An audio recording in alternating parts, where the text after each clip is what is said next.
action only in serving as an efficient cause of it. Since the sinfulness of the action derives from a deficient rather than efficient cause, there's a sense in which God does not physically concur in the causation of the sinfulness of the action. To be sure, this point doesn't suffice for the conclusion that God does not will the sinfulness.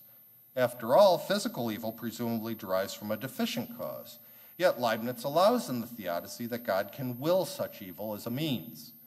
However, Leibniz's claim that God physically concurs with sinful action at least does not require that God will the sin. It's open to Leibniz to say instead that God merely permits the deficient causation of sinful limitations by privations in the creature. But we still need a reason for the difference between God's relation to physical and moral evil, given that in neither case does he physically concur in the deficient causation of the evil. But I think the reasons provide by the difference between physical and moral evil that we've already considered. Whereas physical evil derives from mere appetites that are directed toward producing what is objectively the best effect, moral evil derives from volitions that are misdirected toward a merely apparent good. Though God does not physically concur in the deficient causation of physical evil, he nonetheless does will that the appetites bring about the end toward which they are directed.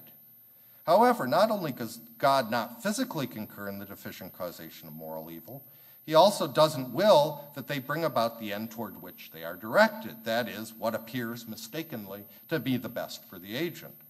Instead, as Leibniz emphasizes in the Theodicy, God merely permits the effect of a misdirected volition as a conditio sine qua non for producing the best possible world.